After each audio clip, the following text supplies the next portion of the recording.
Donc, bonjour tout le monde et bienvenue à notre nouvel épisode de notre série de balados Unissons nos forces pour Centraide Richelieu-Yamaska. Je me présente, Pascale Saint-Antoine. Je suis ambassadrice cette année sur le cabinet de campagne de Centraide Richelieu-Yamaska et je suis très heureuse d'être avec vous aujourd'hui. Notre épisode est dans la série Unissons nos forces pour Centraide, mais le titre, c'est « Changer les récits, changer les vies ». Et aujourd'hui, on a la chance d'être avec deux personnes extraordinaires qui travaillent pour la maison Le Passeur à Sorel-Tracy. Et mesdames, merci d'être avec nous. Puis je vais vous laisser vous présenter et ensuite présenter l'organisme, la région, les services que vous donnez. Donc, Bien, merci de nous recevoir. Moi, c'est Julie Grenier. Je suis intervenante à la Maison Le Passeur depuis 3 ans maintenant. Bonjour. Bonjour, merci aussi de l'invitation. Alors, Nathalie Galarnon, aussi intervenante depuis environ 3 ans. Maison Le Passeur est un organisme communautaire qui existe depuis 1986 déjà. On est au 113 rue Charlotte à Sorel-Tracy et on fait partie de l'association À cœur d'homme qui regroupe 32 organismes comme le nôtre qui accueillent les hommes qui peuvent adopter des comportements de violence partout dans la région de Québec. Donc, et les services offerts aux hommes ont commencé à Boston en 1977. Ah oui, pour vrai? Oui, oui. Donc, ça a été le premier organisme qui a commencé à offrir des services aux hommes. OK. Moi, je veux savoir, c'est quoi les genres de services? Pourquoi un homme irait vous voir? Si j'ai un problème, c'est quel genre de problème? Puis qu'est-ce que vous faites pour aider? En fait, avec le temps, on a eu plusieurs volets. On a déjà travaillé avec les hommes en difficulté. Présentement, nous, on a recentré les services vraiment pour intervenir auprès des hommes qui ont des comportements violents. Donc, on donne des services en externe. Il n'y a pas d'hébergement. Quand on parle d'accueil, c'est que la première chose est tout au long de leur parcours avec nous, on est dans l'accueil. On est là pour les écouter, on est là pour les accompagner. Donc, de l'accueil et en début, nous, on parle d'une démarche, c'est 20 rencontres, 20 semaines. OK, oui, c'est ça. Ça, c'était ma question. Combien de temps, quelqu'un qui va chez vous, on peut penser qu'il va rester combien de temps? Vous avez 20 semaines. Ouais. C'est différent. Il y a certains organismes, c'est un peu plus, il y en a, c'est un peu moins. Nous, à Maison Le Passeur, c'est 20 rencontres de démarches, d'intervention. Donc, on commence par les accueillir et évaluer les besoins. C'est 2 à 4 rencontres qu'on ne calcule pas dans le 20 semaines. On spécifie parce qu'il y en a qui viennent par obligation, puis là, eux, ils calculent leurs semaines. Mais c'est 20 semaines. On fait des suivis individuels ou surtout, on prône beaucoup le groupe. On fait de l'intervention en groupe. C'est ça qui fait leurs 20 semaines. OK. Puis ça coûte combien? C'est différent aussi d'un organisme à l'autre. Nous, pour notre région aussi, puis pour maintenir puis ouvrir la possibilité, là, vraiment, pouvoir accueillir tout le monde, c'est 5 $ pour avoir la carte de membre, puis il n'y a pas d'autres frais. Ah, pour de vrai? C'est 5 $. Ils peuvent, des contributions, ils peuvent faire des dons, mais ça reste vraiment à la discrétion. Ça n'a pas toujours été comme ça à Maison Le Passeur, mais présentement, puis depuis quelques années, puis des fois, on pense à l'augmenter, puis on ne le fait pas parce qu'on veut vraiment rester accessible à tout le monde. Vu que c'est des services externes, les hommes qui viennent vont faire une demande de service, mais il y a de l'attente. En attendant, parce que quand ils font une demande de service, c'est important de les accueillir puis de prendre un premier contact le plus rapidement possible. On a mis en place des séances d'information où ce que l'on reçoit déjà en groupe, 6 à 8 hommes le plus possible, là, pour que ça soit vraiment qu'il y ait une première expérience en groupe. Le but étant vraiment de présenter l'organisme, présenter c'est quoi les services, à quoi ils ont à s'attendre en venant.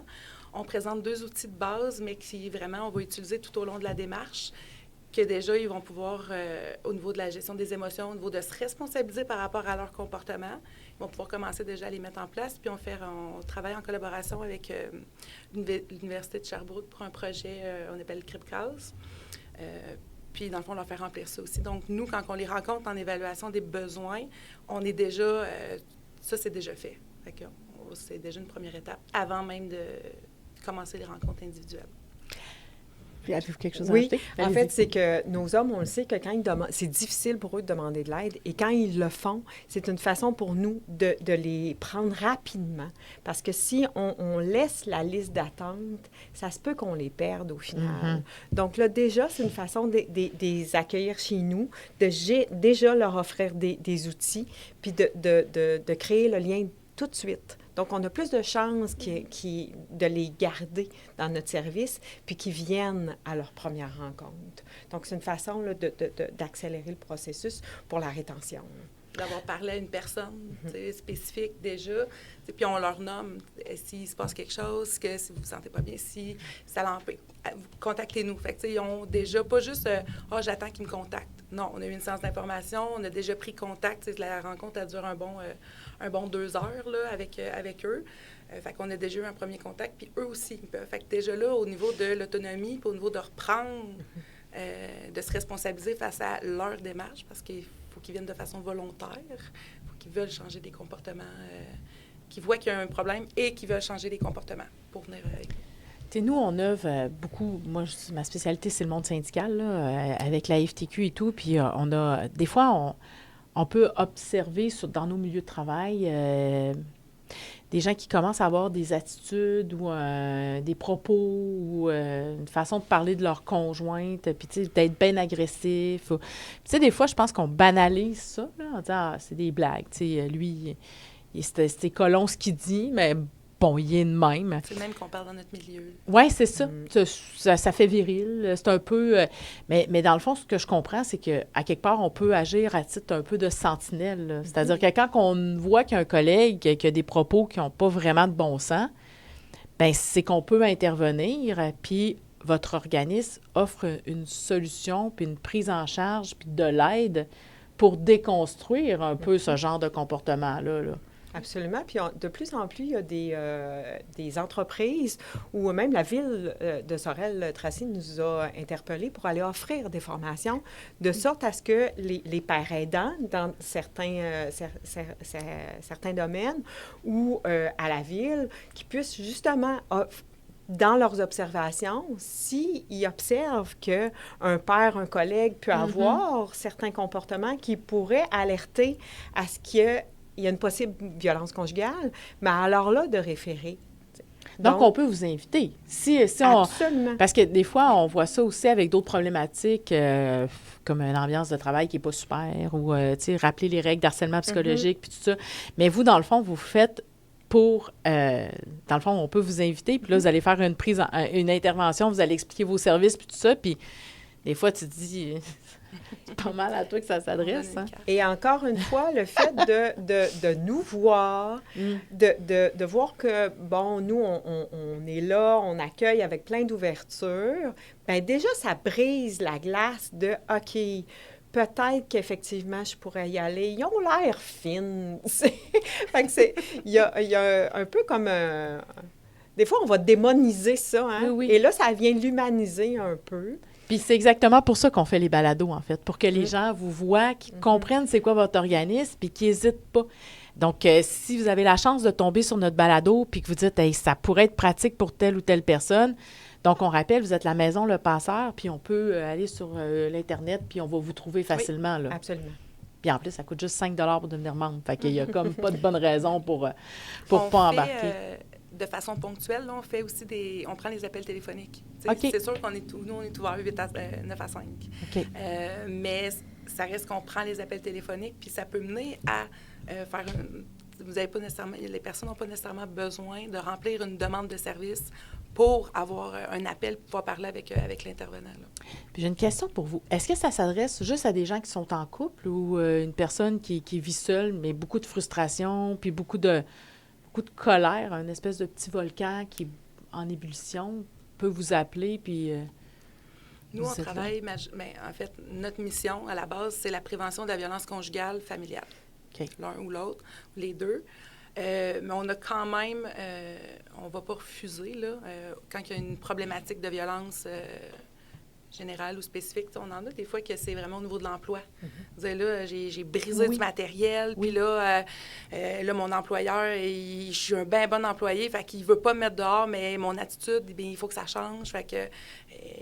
Peuvent m'aider à gérer ma colère. Aussi, ouais. Et c'est rare qu'un homme qui va adopter des comportements de violence au travail adoptera pas aussi de façon similaire ce genre de comportement-là aussi dans sa famille, dans son couple. Donc, ça peut permettre une porte d'entrée. Puis après, on peut voir avec lui, à l'explorer davantage au niveau de sa relation, comment ça peut se traduire aussi au niveau de ses comportements. Des fois, ça va peut-être être un peu plus insidieux, mais ça va nous permettre de le mettre au jour. Donc, c'est parfait. Ça donne un accès. Oui, on va les accueillir. Parce qu'il y a des fois, il y a des employeurs qui vont demander de faire une entente de dernière chance. Parce que là, ils vont dire aux travailleurs, là, prends-toi en main. Absolument. Donc, dans le protocole, c'est une des choses qu'on peut suggérer qui passe à travers votre 20 semaines. Donc, c'est un peu l'idée que des fois, il y a des gens qui viennent parce qu'on leur a fortement, chaudement recommandé.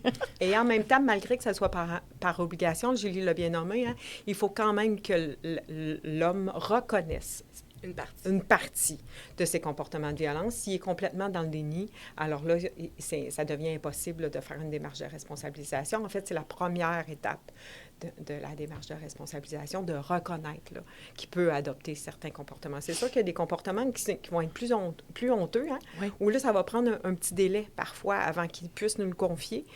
Mais une fois que la relation de confiance est établie, des fois, il y a de l'éducation à faire aussi, hein, de sorte à ce que, oh mon Dieu, je n'avais pas perçu que ça pouvait être de la violence.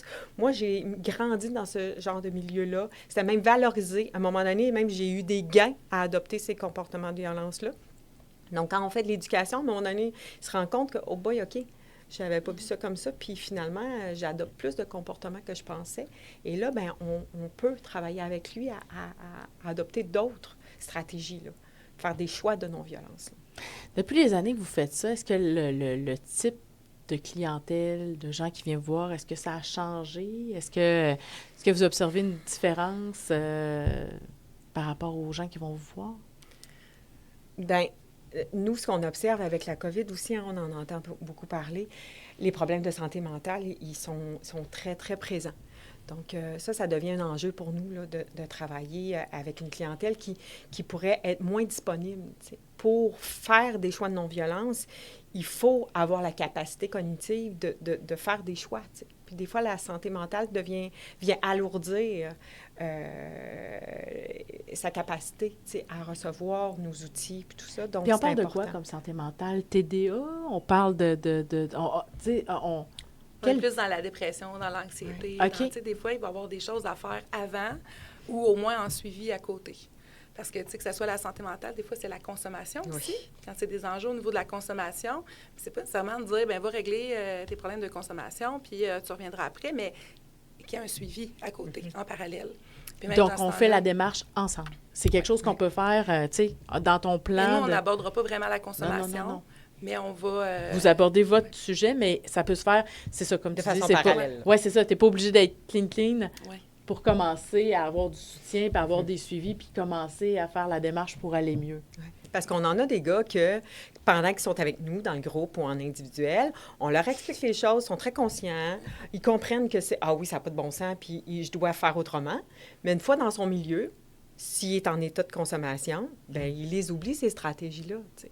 Donc, c'est pour ça que c'est important d'avoir une démarche soit en parallèle ou préalable afin que nos services lui servent là, de façon plus profitable. Je trouve ça intéressant parce que je n'ai jamais fait appel à vos services, mais j'aime ça, l'idée de stratégie. Ben, je suis une personne organisée, tu sais, vraiment. Là.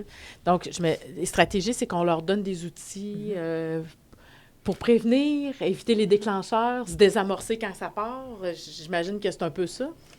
Bien, il y a une grosse partie que c'est déjà la conscientisation. Tu sais, quand Nathalie a dit au niveau de l'éducation, bien, c'est sûr que si dans mon passé, j'ai normalisé ou j'ai banalisé certains comportements, bien là, de dire, attends, là, moi, chez nous, les meubles, ça se brassait, puis ça criait, puis ça se tapochait dessus. Les assiettes, ça vole, c'est normal. De dire à ma blonde qu'elle est niaiseuse, puis que les enfants, c'est des traîneux, puis des paresseux, puis des... ben là, tu sais, voyons, là, je fais pas ça, je suis pas violent, un instant. T'sais, fait que là, il y a tout le côté éducatif, puis de prendre conscience de ce que je fais, parce que des fois, il y a beaucoup... On prend pas le temps de s'asseoir, puis de se regarder aller.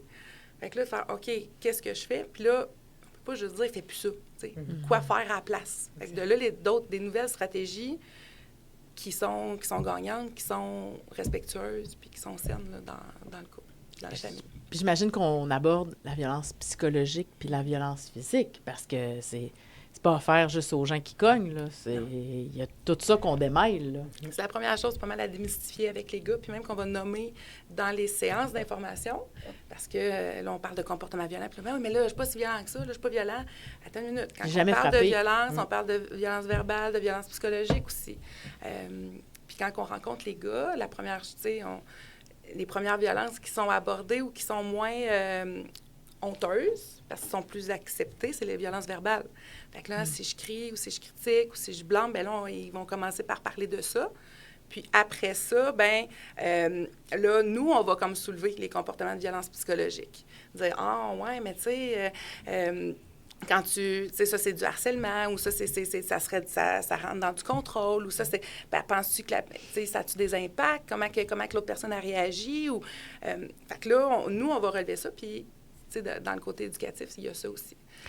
Abordez-vous les différentes, tu sais, toutes les différentes formes de violence, là, financières, sexuelles, coercitives? Ça fait partie de l'éducation qu'on va faire, tu sais. Puis, à ce moment-là, bien là, le gars, c'est là qu'il va commencer à davantage reconnaître les comportements. Parce que là, on va lui dire... Parce que souvent, Julie faisait référence aux formes de contrôle. Il y en a de multiples formes. Et des fois, le gars, il va dire, ben oui, mais je suis fin, je fais ça pour son bien. Ben oui, exactement. Mais c'est du contrôle par bienveillance, tu sais. C'est du contrôle par gentillesse. Donc, il y a un calcul, tu sais. Donc, je te donne, mais je m'attends que... Et là, on aborde-tu la question du rapport de force dans le couple? Absolument. Les relations égalitaires, ça fait partie aussi donc, de notre discours, des stratégies à utiliser, de prise de conscience. Tu sais, ça se peut-tu que... Et là, oups, des fois, au départ, ça peut... Non, c'est pas ça du tout, tu sais. Puis là, tranquillement, la semaine là, il y a l'ouverture. J'ai pensé à ça. Oui, exact. Ah, mais c'est parfait, parce que c'est ça. Puis des fois, c'est pas de la mauvaise volonté, ils le savent juste pas. Ils sont pas regardés aller. Puis là, souvent, ils reçoivent ça comme un coup de poing. Ils disent, ben voyons, attends, non, ben non, parce qu'il y a l'émotion qui vient avec ça. Ils disent, ben non, je fais pas ça, moi, tu sais, parce qu'on se regarde pas comme ça. Mais là, dire, OK, ben là, je me suis vue aller dans ma semaine, parce qu'on en a parlé. Quand c'est frais, ben là, on en entend parler. Fait que là, je me suis vue faire, puis, hey, sais-tu quoi? Ben oui, quand tu m'as dit telle affaire, fait que, c'est un pas à la fois. Puis je pense que ce qui est important aussi de mettre en lumière, c'est pas qu'on banalise ce genre de comportement-là, mais que si on veut que ça fonctionne, il faut être bienveillant, il faut être capable de ne pas les juger puis de les accueillir là-dedans. Là. Fait que si on veut référer quelqu'un, si on pense que ce serait bon pour lui, ou si on écoute le balado puis on se disait peut-être que j'aurais besoin de ça, puis je savais pas que l'organisme existait, mais motadine. Donc, ils seront pas jugés, ils seront pas... ça va être un endroit sécuritaire, souvent émotionnellement, parce que, les gars, ils ont de la misère à sortir leurs émotions. Fait que là, s'ils se mettent les tripes à la table, en bon français, ben on va les aider à rentrer tranquillement, là. Il faut accepter, premièrement, qu'ils sont sur la table, pour commencer. Ouais. Puis après ça, au lieu de le faire, de dire « qu'est-ce que tu en penses? » ou de quelle façon tu pourrais, toi, commencer à les rentrer, tes tripes, pour que la personne reprenne aussi du pouvoir sur elle. Oui. Parce que quand j'ai plus de contrôle sur moi, je vais peut-être, moi, aller en chercher ailleurs. Complètement. Fait que c'est vraiment, c'est d'ordonner ce pouvoir-là à la personne sur elle, souvent aussi, c'est, je sais pas comment nommer mes affaires, comment m'affirmer mes émotions, comment le nommer, comment répondre à mes besoins à moi. Puis là, c'est souvent le petit côté où les conjoints ou les autres intervenants vont dire, oui, mais là, les besoins de monsieur, oui, mais s'il répond à ses besoins à lui, il va répondre il n'est pas en train, tu sais, je le fais pour elle, tu sais, c'est ses besoins. Oui, mais laisse-la répondre à ses besoins, puis réponds, tiens, à la place. On est deux personnes dans le couple, on va essayer de séparer ça aussi, tu sais. Question qui me venait comme ça, est-ce que, une fois qu'on a fait les 20 ou dans le processus de 20 séances et tout, est-ce qu'on fait des rencontres avec les conjoints ou on laisse ça à des thérapeutes de couple? On réfère après, une fois qu'on les a remis sur pied? C'est-tu comme ça que ça fonctionne? On travaille de plus en plus avec la ressource d'hébergement chez nous à Sorel, qui est la source. Okay. L'idéal, ce serait vraiment de travailler de façon constante en collaboration, mais c'est difficile. Et en même temps, on travaille de plus en plus ensemble. Et c'est important qu'on se rende compte qu'on a le même objectif, qui est la réduction, voire l'élimination de la violence. Complètement. Donc, on a toujours en arrière-plan la sécurité des victimes. Ah. Donc, la femme, les enfants, mais souvent, nous, on va avoir comme discours aussi l'homme, on va lui dire « ne te mets pas en danger ». Qu'est-ce qu'on veut dire dans ce temps-là? C'est que si toi, tu émets un acte irréprochable, le danger, oui, tu mets la victime à risque, mais toi, le risque que tu te mets, c'est que tu aies des accusations, qu'il y ait un emprisonnement, qu'il y ait une rupture, que tu perdes tes enfants. Donc, toi aussi, tu te mets à risque. Parce que souvent, il se voit, puis, tu sais, pour un homme, c'est tellement difficile de se voir comme victime. Il veut pas, mais tu peux devenir victime de tes propres comportements.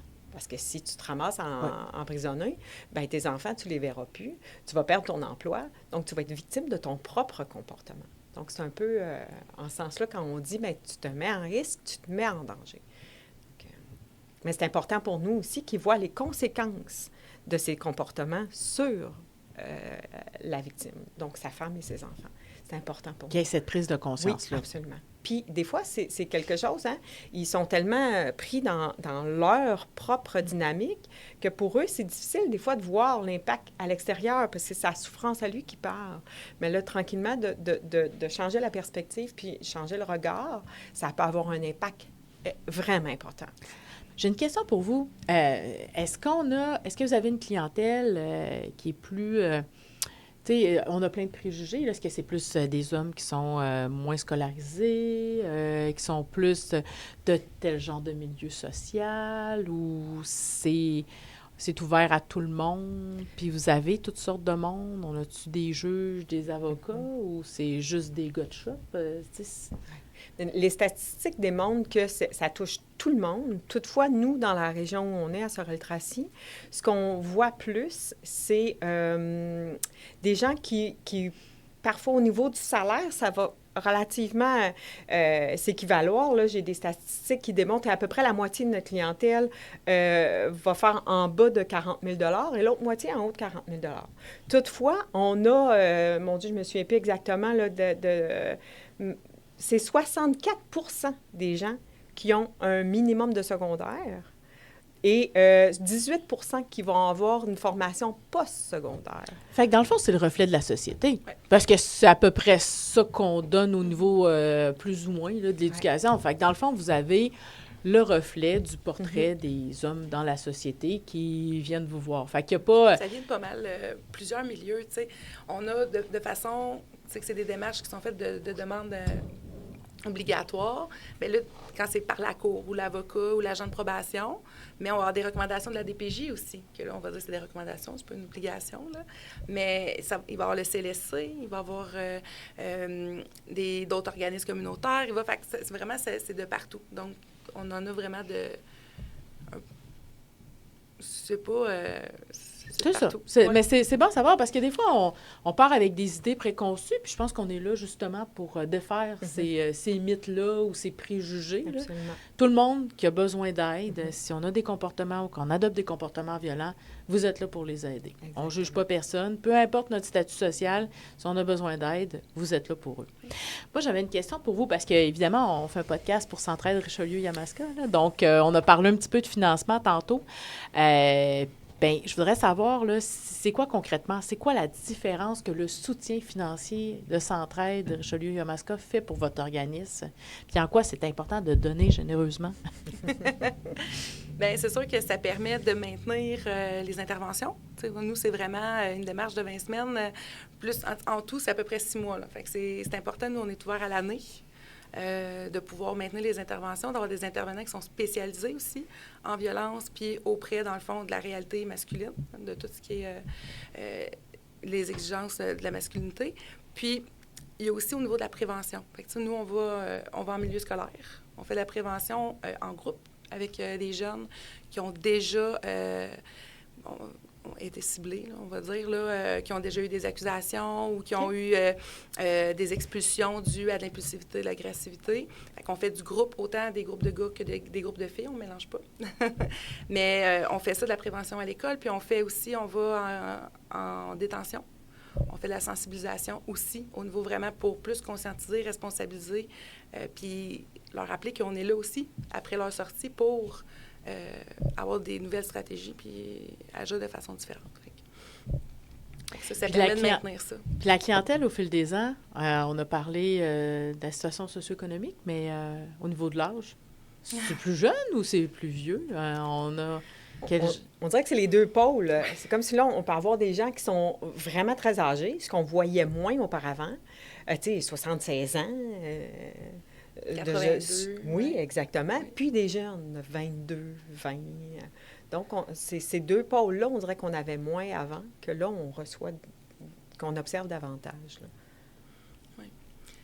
Puis, tu sais, souvent, c'est que les jeunes qui arrivent de 20 ans, 22 ans, soit ils sortent de la détention, ils ont passé, mettons, en centre jeunesse, à la détention, puis ils sortent de détention.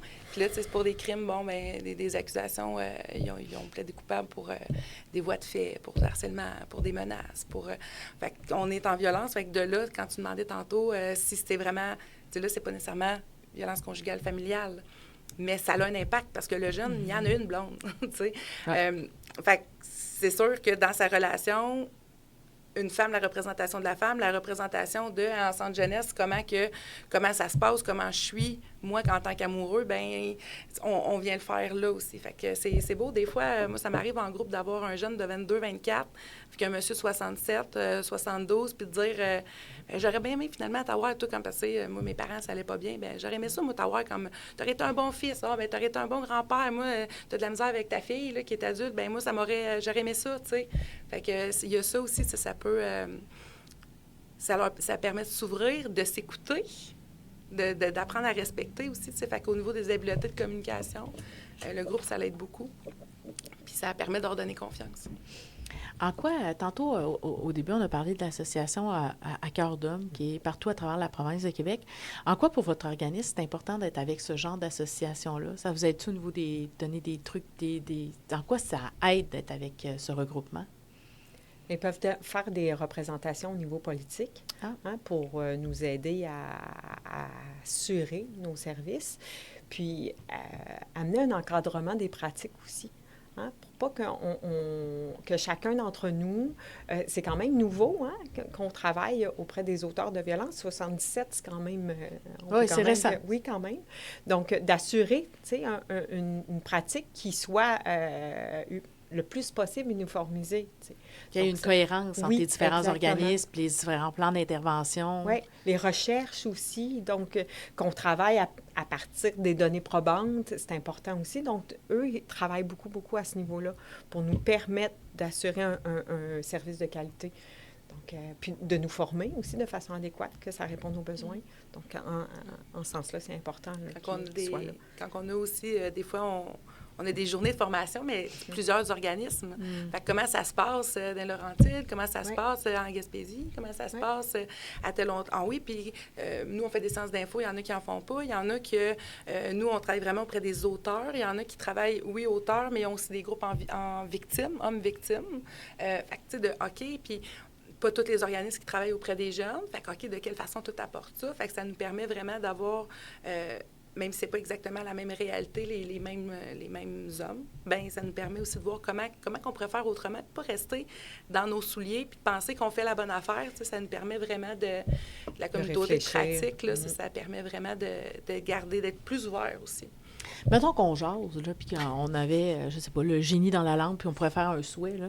Vous voulez quoi pour votre organisme, pour les organismes qui viennent en aide aux hommes dans le futur? Si on pouvait avoir la chance d'avoir un politicien qui nous écoute, ou c'est quoi qu'on veut? Vous voudriez emmener votre organisme où dans le futur? C'est une excellente question. D'être mieux connu. C'est pourquoi on fait, parce que souvent, c'est difficile de nommer. On est intervenante, on est des femmes, on est des femmes, on est intervenante auprès des hommes, auteurs de violence, en violence conjugale, de démystifier c'est quoi le fait d'aider des hommes qui sont auteurs, aussi au niveau de sensibiliser, parce que la prévention, c'est la clé. La déconstruction de comportements négatifs.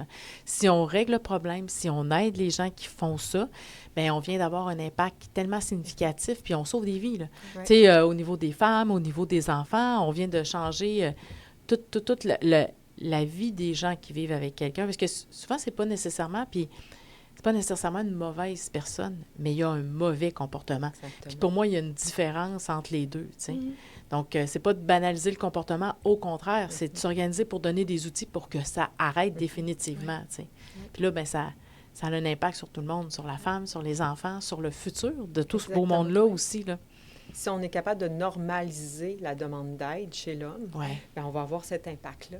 T'sais, moi, avant de choisir de travailler auprès des auteurs de violence, je me suis questionnée. Puis ça s'est mis à faire du sens pour moi quand je me suis dit, si j'aide l'homme à adopter d'autres comportements que les comportements de violence, je l'aide lui, mais nécessairement, j'y en aide à la victime et ses enfants. Donc, pour moi, c'est venu faire plein de sens. T'sais.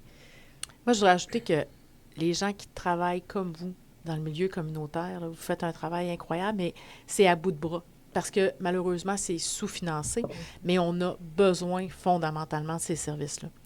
Ça fait complètement une différence. Donc, c'est de s'organiser pour mieux financer les organismes communautaires parce que vous faites un pan important vous répondez à des besoins que les gens ont, mais qu'il n'y a personne d'autre que vous qui couvrez ces besoins-là. Donc, on ne peut pas les envoyer dans le réseau de la santé. C'est déjà saturé.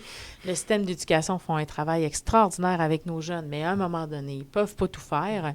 Donc là, vous êtes là pour prendre en charge, en fait, pour aider puis soutenir tout ce beau monde-là dans le réseau.